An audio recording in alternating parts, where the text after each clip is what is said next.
Thanks all for attending the webinar today. So as Neil said, my name is Hugh Morgan. I work on the AGP program as an e-commerce growth coach. So I specialize in helping businesses develop and scale their e-commerce offering, either through their own website or through Amazon. So I've worked with lots of different companies, from startups right the way through to 8-figure sellers directly on Amazon. So where my specialties lies, I can help identify the opportunities. I can work with your internal teams and put strategies in place for sustainable growth and profitability. So in today's webinar, I'm going to cover the opportunity of selling as a business on Amazon, and hopefully give you the basic tips and information to help you build your presence on Amazon. So I've got some slides which I'll run through, which give you some of the steps of selling on Amazon. And then hopefully that gives you some insight as to how you should either develop your existing Amazon business, or if you're new to Amazon, where you should start with some of the basics. So I'll just share my screen with you.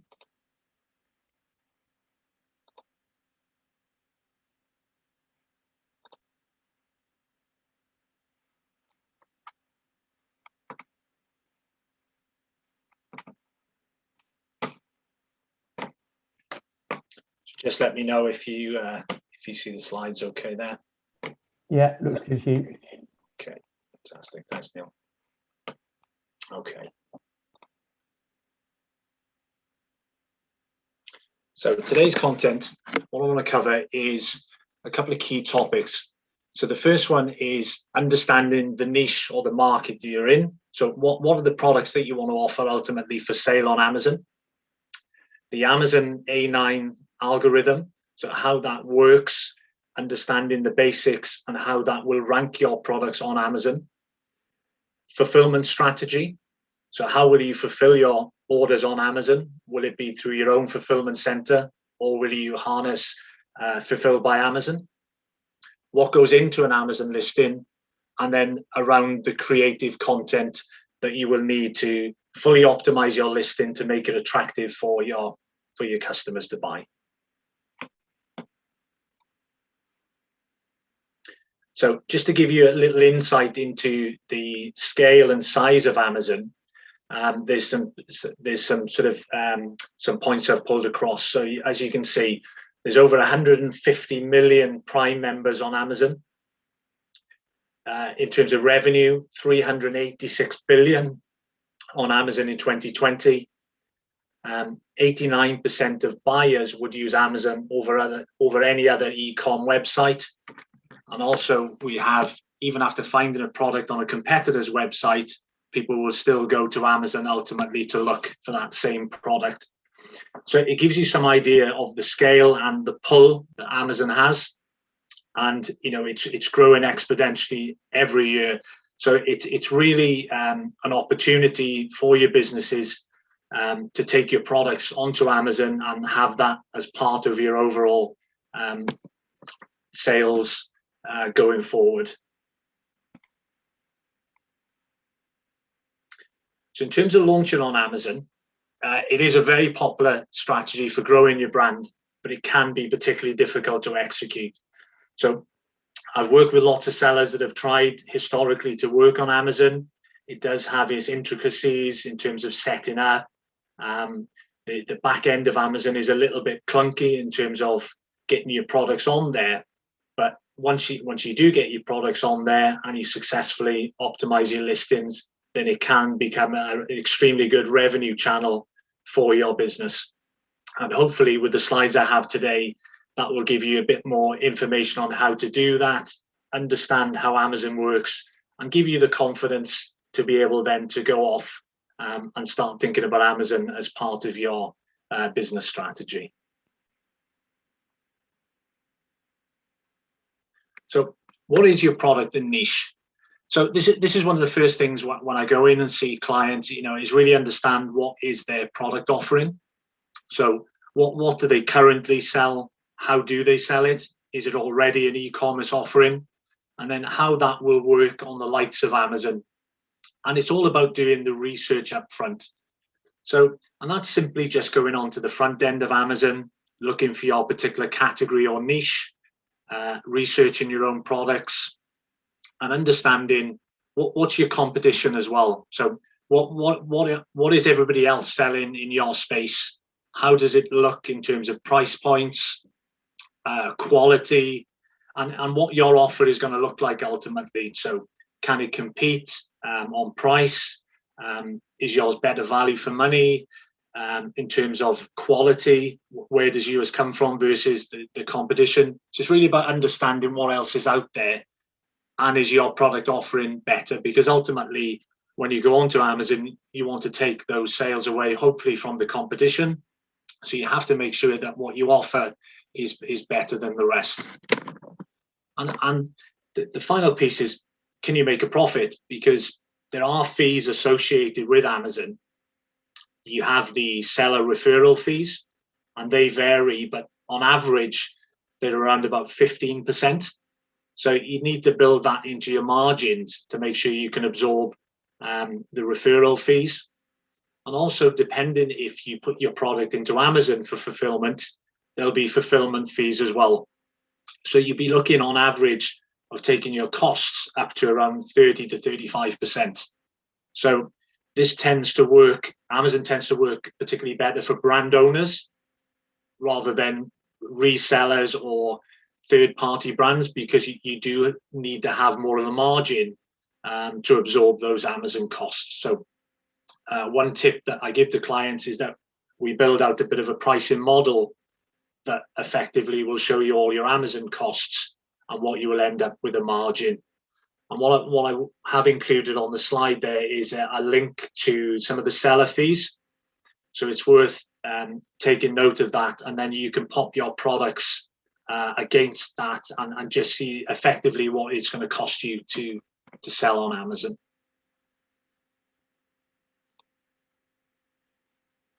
So one of the key things on selling on Amazon is understanding how Amazon's what they call A9 algorithm works. And basically, there's a number of factors under the A9 algorithm. And it sounds more complex than what it is, but in reality, it's how Amazon uses that to determine where your products rank. And in other words, it's where your products would sit in a particular position on a particular search term.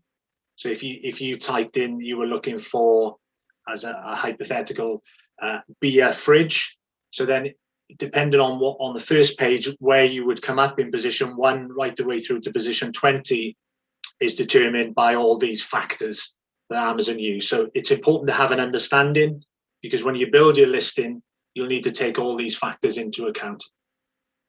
So one of the first things that you have is sales velocity, and that's measured by click-through rate.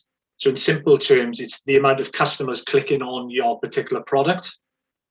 And then you have your conversion rate, which is the rate then that the people who have clicked on your product buy, and that's measured in a percentage. And what Amazon will do is they will take this, rank it against your competition, and they will prioritize the product with the highest velocity. So that will push you further up the page.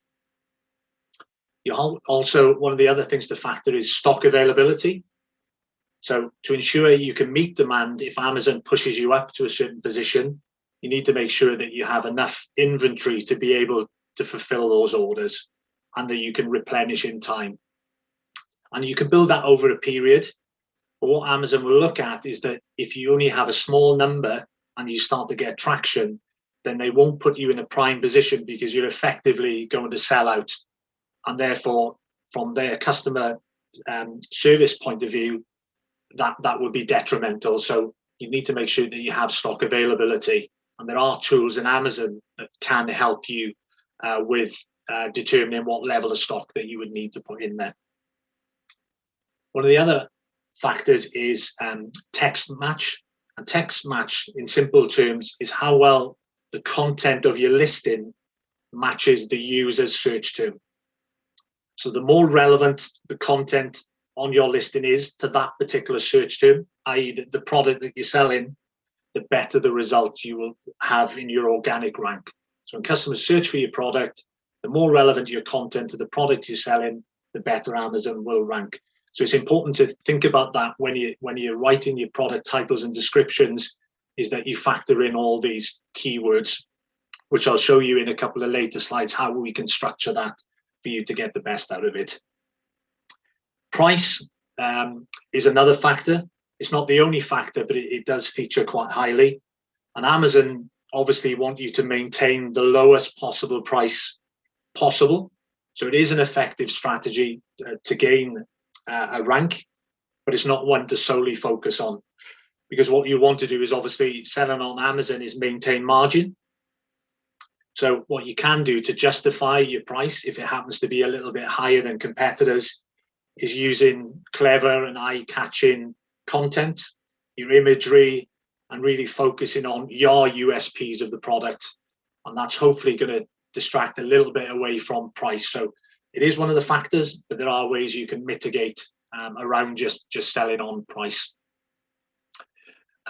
Indirect factors that impact your product's rank on Amazon, and these will include fulfillment methods, so how that's fulfilled, product reviews, so good, bad, the number of images that you have, so Amazon do rank you on the number of product images you have, premium content, enhanced brand content, and advertising and promotions.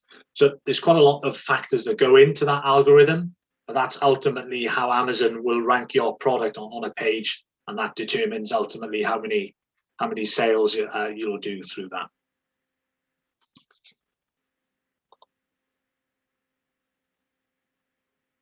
So in terms of fulfillment methods, there's a few options available in fulfillment, and depending on your business setup, you may want to use one way or another, or a kind of hybrid of both.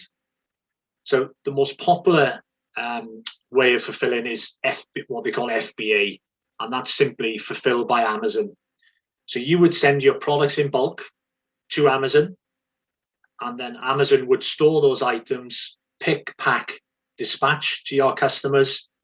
They would handle the returns and the customer service. So all you've effectively got to do is ship your orders on time into Amazon. They'll take care of the rest. There are fees associated with that, but you may find that actually letting Amazon take care of that is more cost effective than doing it in-house. The second option you have is FBM, and that's fulfilled by merchant. So that's effectively, you would take care of all the fulfillment in-house. So you would do your own pick, pack, dispatch, customer service, and returns. And then the last option you have is what they call SFP, and that's seller fulfilled prime. So it's the same benefits of FBM, fulfilled by yourself, but you're able to display the prime badge on your listings. And as we saw on the earlier slide, the size of prime members, and I'm sure if you all shop on Amazon, you know, and you signed up to prime, it's all about that available to promise delivery, and we all want things as quick as we can. So by being able to display that prime badge, it's an incentive for a customer to use your particular listing to buy.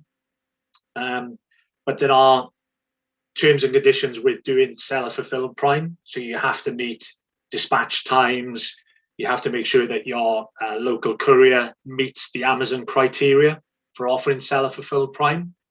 But it's a good option that if you didn't want to use FBA because your items are big and bulky, or they may be slightly slower sellers, then it may make more commercial sense to keep that in your own fulfillment center, especially if you already have a team of staff that are doing this anyway.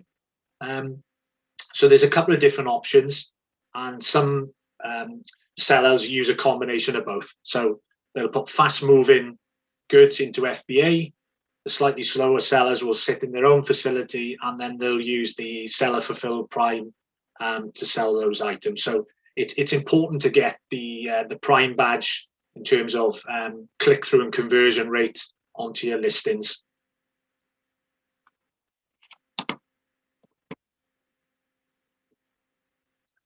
Okay, So in terms of preparing your listings, so I'm assuming that, you know, if you're already selling on Amazon, then you would have gone through this. But if it's a case of launching new products, then there are certain items that you'll need. So there's a bit of a checklist. So one of the first things you'll need is a SKU. So that's just your internal stock keeping unit number. So you'll need that. You'll also need what they call a GTIN. So in simple terms, that's a barcode. So you can take this off your manufacturer's product, or if you're developing your own brand, then what you'll need to do is generate a barcode. There is software and out there that you can generate your own. One is called GS1 UK. It might be worth it making a note of that if you don't have access to barcodes or EANs. So it's GS1 UK, and you can go on there and get yourself some barcodes. There is a cost, but it will officially register your product in the UK with a barcode. Try and avoid buying individual barcodes off the likes of eBay. I've seen this many times where people will go to eBay, buy a barcode, and then it transpires it's already in use for something else on Amazon. So I suggest doing it the right way first. And then in terms of, you'll need keyword-rich product titles. And I'll give you some examples of good housekeeping and product titles on the next slide. But just to give you some idea of what you will need is a product title around 155 to 200 characters. And this is going to enable you to get the bulk of what you're selling into the title, but also keywords associated with it. What we want to be careful of is that we don't what they call keyword stuff the title. So just fill it full of keywords associated to your product. What we want to do is make sure that it's readable to the consumer, but also it contains enough of the keywords that Amazon will pick up and be able to rank you for that particular product. You're going to need a product description. So a product description is normally around 1,000 characters. And what I would do is that, you know, the more use of the characters, the more you can get in, you know, the full product description, the keywords necessary to rank within Amazon. Bullet points. Again, this is a quick way for customers to view your product, get a quick snapshot of the USPs. There's a recommendation of up to 5, and each bullet point will allow you to have up to 500 characters. And there are some best practice and ways and quick tips that you can really emphasize your bullet points. And I'll show you that on the next slide. You're going to need around 7 quality images. And it is about quality. So you really want to showcase your product that you're offering on Amazon, you know, because ultimately when customers go onto Amazon, you know, they are looking at thumbnails of your images. So you are selling thumbnails. So you really need to make sure that what you have in the image is really good quality, high resolution. And if you have the option to do this, is video. Video is very much on trend in terms of what customers are viewing. So if you can add a video into your listing, whether it's a 3D video or about the brand, I'd highly recommend that you do that. So, and also your main image. So this is the first image that is put into Amazon that customers see. What you need to ensure is that it's a nice, clean image. So it's on a white background. So you can't have any fancy text around it or decoration, because that's a breach of Amazon guidelines. So you really need a nice, clean, white background image, and it needs to fill 80% of that white space. So give your product the best possible chance of having clicks and click through. So really go and have a look at what you currently have. If you're already selling on Amazon, you know, does that first image fill 80% of the white space? Is it on a white space?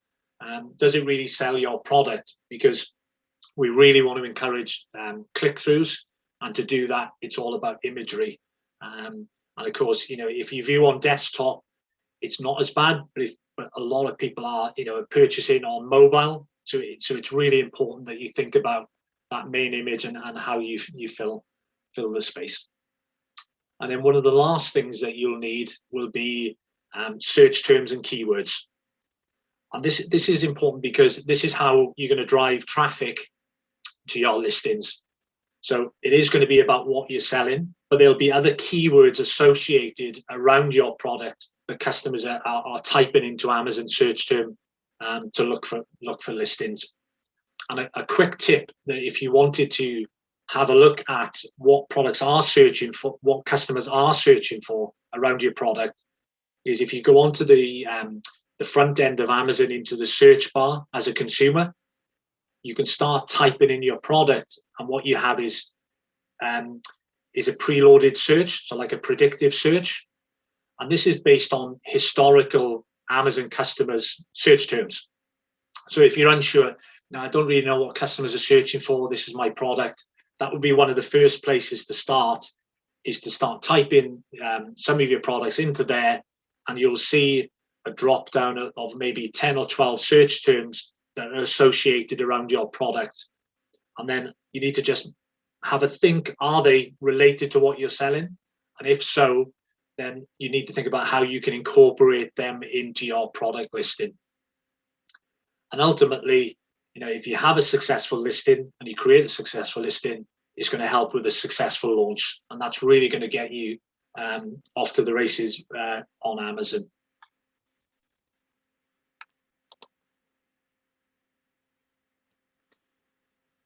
So this is some screen grabs from Amazon. I'm sorry if it's a little bit blurry, but I'm hoping you'll get the gist of what's there.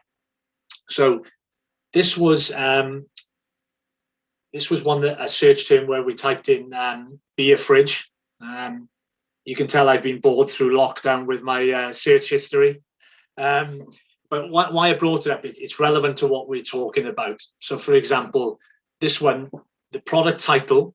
So we have subcode, it being the brand. We have the model. And then what we have then is the keywords that the brand has used to bring traffic to the particular listing. So we've got mini fridge black would be a keyword. We've got 50-litre beer and wine drinks fridge. So that's another keyword phrase. And then what they've done is they've added in then some additional USPs at the end. So LED light, it's lock and key, low energy, black energy plus. So this is a good example of a product title that is getting in brand, model, keywords, USPs, but it still reads really well. But if you look at the Samsung Galaxy phone cover underneath, just as an example of how not to do it, this one is very keyword heavy, so it doesn't read particularly well. Thankfully, it's easy to identify from the image. It's a phone cover, but the way it reads is eye-catchy Samsung Galaxy case, leather, wallet, book, flip folio, stand. So you get the gist of it, where they've just gone keyword crazy, and it doesn't read particularly well, and it's not clear what is the product. So is it a leather wallet? Is it a flip folio? So that's an OTT version of what we want to achieve. There are some better examples to the bottom right of the screen. Again, very keyword focused. So we have a pre-workout supplement. So this one doesn't have the brand in the title. They've geared it very much around the keywords. So pre-workout, build muscle, increase strength and performance. So again, that's very keyword heavy, but it encompasses all of the search terms that particular brand would want to rank for. And the same for the one underneath, vitamin D. So it's important that when you go to list on Amazon, you gather all the information you can around your product in terms of what keywords are going to be relevant. You have really good content, imagery, descriptions, bullet points, the right number of images, and that will really help you go on to make a successful listing.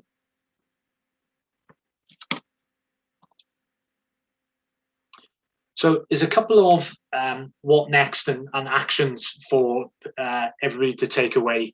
And the key to it is, so number one is nail your product titles. So even if you're selling on Amazon already or you're not, I'd definitely go and revisit what you have there. Are you using the full character count? You know, are your keywords at the end of the title or at the start? Because that will make a big difference to how you rank.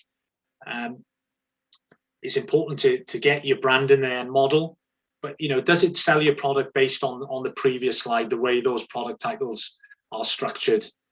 And there are free tools out there that you can use to help with your keyword research. So there's one for you to note down, which is called Sonar. So this is a free keyword tool, and then you can type in your product and then pull yourself up some relevant keywords on there. So I definitely recommend you do that and then reference what you already have on Amazon or helps you to build your first listing. Number two, do your current images showcase your product? So do you have up to 5 or 6 images? Are you using lifestyle images to bring your product to life? And can you do a 360 video of your product? And Amazon will rank you on the number of images you have. So that is important to get that image count up. Remember, it's about quality as well. And if you don't have internal design teams, then things like Canva can help. I mean, it's quite a simplistic tool to help you with images and things. So I'd recommend you do that. Number 3, this is a really quick fix that you can do, or certainly you can have done. Your main product image, is it on a white background and does it fill 80% of the space? If not, go and do that today. That's crucial you do that. It's going to avoid any penalties from Amazon. It's going to help with your click-through and conversion rate. So that's definitely one that you should do straight away. Number 4, bullet points. So up to 500 characters. Utilize capitalization at the start to highlight the features. So when you're writing your bullet points, for the first USP of that, if you capitalize that will allow readers to skim read the USPs without having to read all the heavy text. So that's a really good tip there. Lots of good Amazon sellers will do that, and you'll see the benefit on click-through and conversion rate. And the last thing I would get you to do is, if you exercise all of the above, is to check that your product, once you're on Amazon, is indexed by Amazon in terms of showing for the right keyword that you need. You can pop what they call the ASIN. So once your product's listed in the URL of the browser, you can take the ASIN, pop that into the front end of Amazon search along with your keyword. And that will show you then if you rank for the relevant keywords, you'll come up. If you don't, then you need to revisit your listing to make sure that you have all the relevant keywords in there. So I would recommend there's 5 things that if you're not on Amazon, you can start to do, or if you're on Amazon, I would run your current listings through those 5 checks. It'll be well worth doing that.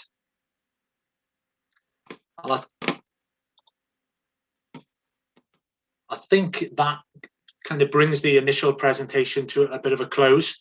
I understand there's a lot that I ran through there. There's obviously more in terms of Amazon than what can be done. So that's a little bit of a whistle-stop tour. But it's certainly, there's some key pointers in there that, you really need to take on board to give your listings the best possible chance on Amazon. Brilliant. Thank you, Hugh. And I should say on that point that firstly, that was fantastic. Thank you. And secondly, we're definitely looking at doing a deeper dive on this if people are interested. Obviously, like I say, half an hour is not long to help people get started. And I think there's definitely an appetite, based on the number of questions we've had in the chat, there's definitely an appetite to know more. So maybe we'll get, in a handful of weeks, we'll get you back to do a bit more of a deeper dive. And obviously we can perhaps maybe even do something that's a little bit more interactive. I don't know, we'll chat. And if anyone wants to email me about that, if anyone has any particular concerns or thoughts. So what I will do firstly is, though, if you want to book in with Hugh, or you want to feedback with me, then or feedback to me, then those are the details you need. So before we get to the Q&A, very quickly, I'm going to put the link in the chat for those, if anyone's not already receiving the weekly updates via email, you can do that. And I will also in a second put in a link to all upcoming events. I think we've actually only got one listed, but they're added every week. Right, so, and Hugh, are you going to be all right to share those slides? Absolutely, yeah. Okay, great. So basically, anyone can have those slides, which I know there's some useful stuff on there, but you have to have signed your AG3 afterwards to get hold of them. That's the bribe to get hold of Hugh's slides, is to sign your AG3. So let's quickly whiz through these questions. First one we had, and I think you may have answered this about when you were saying about the FBM and the FBA. So Helen has asked, Helen works for a company that sells ultrasonic cleaning units, or runs a company that sells ultrasonic cleaning units. I'm not sure what Helen's role is there, but what reasons do people have to go to Amazon to find the products they've seen on your website? And is it usually Prime delivery or just trusting Amazon as a brand? So they build their products in-house for each order, so cannot stop at Amazon. So that's on demand, it sounds like, which I think means we couldn't use Prime delivery as an option. Is that correct? Now that would be particularly interesting for me because I have an on-demand e-commerce service. So how does that fit in with? Yeah, so in terms of offering Prime, so as a seller fulfilled Prime, you'd have to meet certain criteria. So you would have to have your items ship out of your facility up to about 2 p.m. the same day for next day delivery.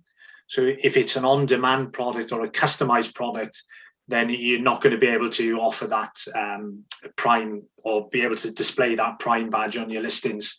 That's the ultimate, but needless to say, in a particular niche or product, you can still get the sales and the traffic. It just means your availability to promise is slightly longer. And so, yeah, I suppose Prime is one of the reasons they'll go to Amazon over your own website, but there are other reasons. I'm assuming Helen sort of hinted at trust. Is that an element? Absolutely. I mean, what Amazon, if we look at Amazon's standard conversion rates on products, they're usually at least double to 3 times more than a traditional e-commerce site, and that is a lot to do with availability to promise, customer service, and trust is obviously a huge element. Because in terms of refunds and returns on Amazon, it's almost instant. There's a kind of no quibble returns policy. So it is the sort of ultimate for customers in terms of helping them with trust and making their mind up with purchasing on Amazon. Great. Frank has asked, what's the minimum stock you need? Now, I'm assuming that's if it's FBA, fulfilled by Amazon. And I'm assuming that's obviously you're saying that the algorithm promotes those who are showing stock available. But can you prove that you have stock that you're fulfilling, FBM, or how does that work in terms of minimum stock and how Amazon? But if you're going to send product into Amazon, then what Amazon ideally like you to hold is around 4 weeks worth of stock, and that's based on your sales. So of course, when you're starting off, you may only sell 1 or 2 a week. So therefore, if you're selling 2 a week, you would want to hold, at least 8, because when you send product into Amazon FBA, there's normally around a 2-week shipping time and booking in time from Amazon. So you need to take that into account as well when you're sending product into FBA. But normally, what I would recommend for sellers is they get some momentum going with selling and fulfilling from their own facility, and once they start to get some traction on the listing, then it'll give them a better understanding of the quantities, and then that will allow them to at least put in a starting quantity into Amazon, and then you just monitor that sales on a weekly or daily basis, and that will help prompt you as to what you should be restocking. But in an ideal world, you should hold around 4 weeks worth of your current weekly sales in Amazon.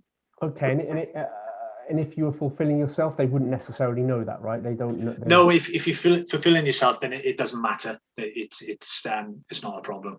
So you just say we have stock and Amazon will promote you accordingly. But I suppose they prefer FBA because they can see what's in stock. They probably promote that over and above because they get paid. And yeah, absolutely.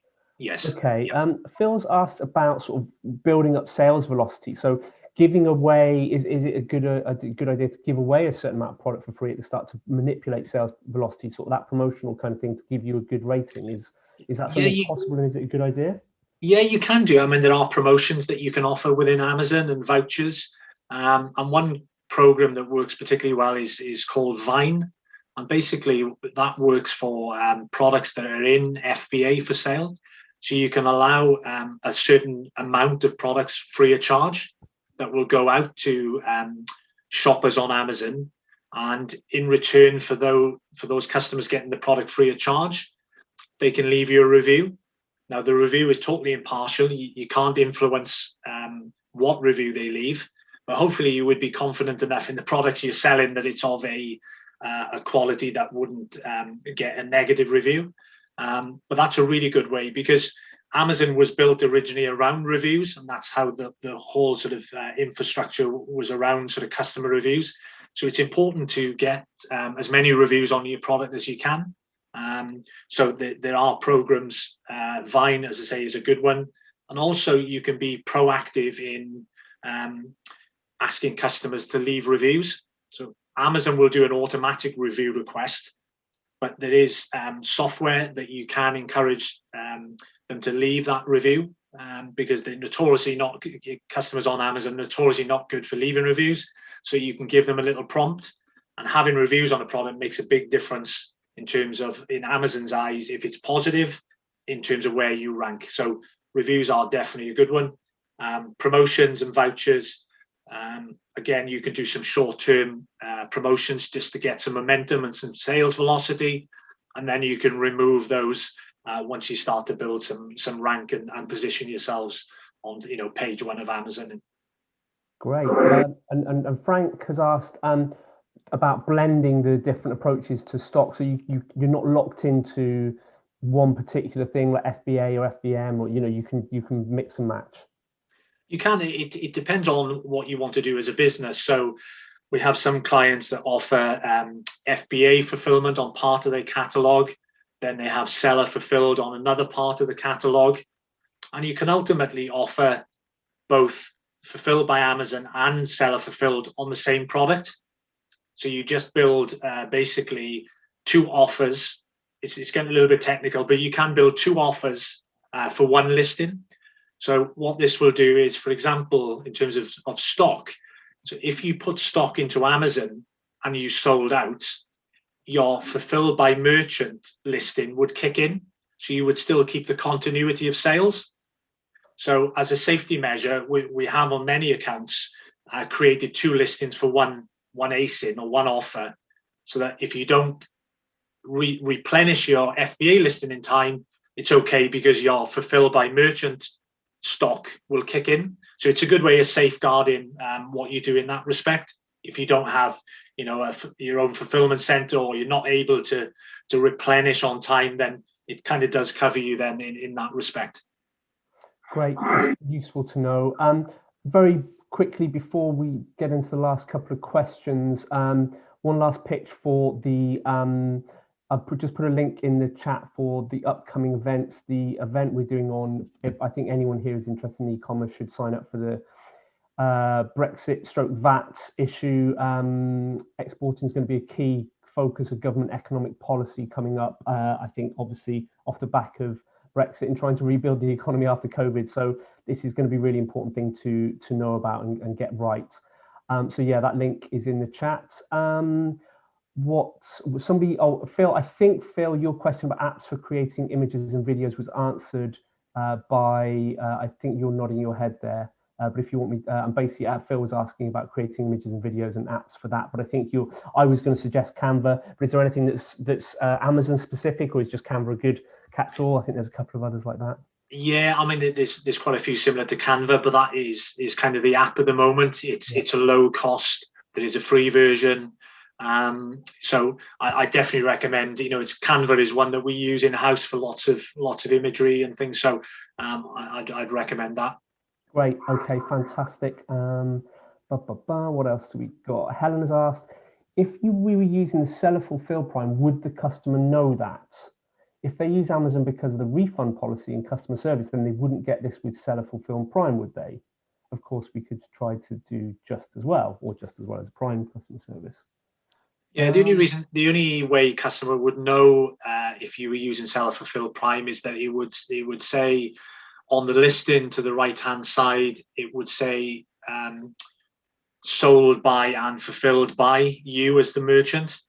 Whereas Amazon, it would be sold by you as the retailer and fulfilled by Amazon. To be honest with you, consumers take not a huge amount of notice of that. What they're looking for ultimately is that Prime badge. Mm-hmm. So that's the draw, because what you have on Amazon is that you can actually filter your searches by Prime only.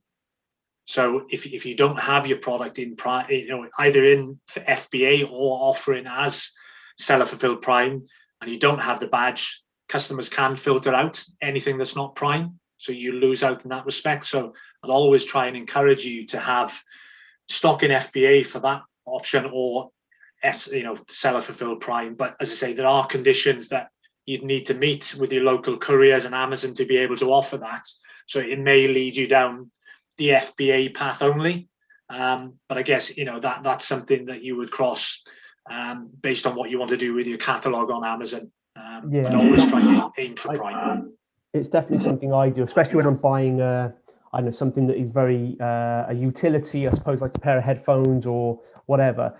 I definitely filter by Prime for that. If it's just something where I want to know it's in a warehouse in Swansea and not coming from somebody's back bedroom or from a warehouse in China or whatever, and I just want to know that I'm going to get it quickly, it's going to be as advertised, I definitely filter by Prime. So yeah, just anecdotally. Last couple of quick questions then. Which is better, being a vendor or a seller? It all depends on margin at the end of the day. Can you explain the difference first of all? There is. So vendor is where you as a brand or a retailer would sell the product directly to Amazon as the customer. Mm-hmm. So you would supply Amazon at a wholesale margin, and then Amazon can go off and do what they like ultimately with that product. You don't have much control over it. That works for some clients, and it depends on the product you have for sale. So we see a lot of vendor accounts where the items are low value, and that makes more sense to put that into a vendor program. And that's obviously, a vendor program is an invite only from Amazon. So you'd have to be invited to be a vendor. And then you've obviously got the seller option. High volume stuff, really, then. Correct, yeah. And then you've got the seller option where you've got full control over your listing, what you sell it for. I work with clients that do both. You can't do it for the same products. It doesn't work particularly well if you're selling it to Amazon as a vendor and trying to sell it yourself, because ultimately Amazon will always take the lion's share of the sales. So it doesn't necessarily work. But again, it comes down to your catalog and how you want to split that and strategy. And that's I do that quite a lot in terms of helping brands decipher whether they should look at a vendor program or carry on through Seller Central. So I can explore that in more detail. Okay, great. And the final thing really is tips on IP protection, which I think, having I watched a video this morning, a viral video of actually Amazon, who themselves had apparently and allegedly, in case Jeff is listening in, ripped off a product that had been selling particularly well on their platform. So how, or is it just like maybe it was 50 years ago, just the cost of doing business, that there will always be people out there trying to steal good ideas? Yeah, I mean, unfortunately, it is the nature of the beast. If you do something really well and it sparks the interest, then there'll always be imitators. But I think what you can do in terms of good practice is that if you have a brand, is do your traditional trademark through the IPO office, or if you have a design right, so cover yourselves in that respect. You have the option on Amazon of brand registry, so you can register your brand on Amazon as the brand owner. You can't do that without having the trademarks. So it makes sense that if you are a brand owner, is to get your items trademarked with the trademark office and then register that brand on Amazon. It will give you some protection over copycat sellers. But unfortunately, as you knock one off, another one crops up, and it's unfortunately it's the world we live in today. But you can do all you can to protect yourself, but unfortunately it doesn't rule them all out. So just do what you can. I mean, Amazon are working on removing as many of the copycat brands, but them themselves, they like to have a little go themselves on certain key selling items. So yeah, you can only do as much as you can in that respect. Brilliant. Well, Hugh, that's been really informative. Lots of kind words in the chat for your insight, and that was really useful. And like I say, let's try. If anyone's got any thoughts on particular issues they want to dig into, then we will set something up for next month, or maybe May, or maybe we'll all be celebrating being vaccinated and running around. Breathing on each other, I'm not sure, but either way, we will get you back, and we'll get into a bit of a deeper dive for those of us who have found this incredibly helpful and sort of want to go a little bit further. So thank you for attending, everyone. Don't forget to book for upcoming events. Sign up for the newsletter if you're not already.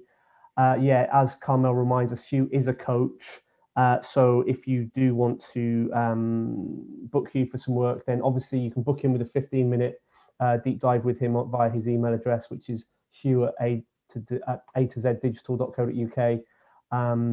But obviously, if you consider you need a bigger piece of work, then Hugh's available for that. I think that's it. So thanks for attending, everyone. Class dismissed. And Hugh, if you can stick around for a few seconds at the end, Sure, and you and I have a quick catch up. But thank you, Thanks everyone. all. And drop us a line if we can help with anything else. Cheers, folks. Thank you. Bye-bye now.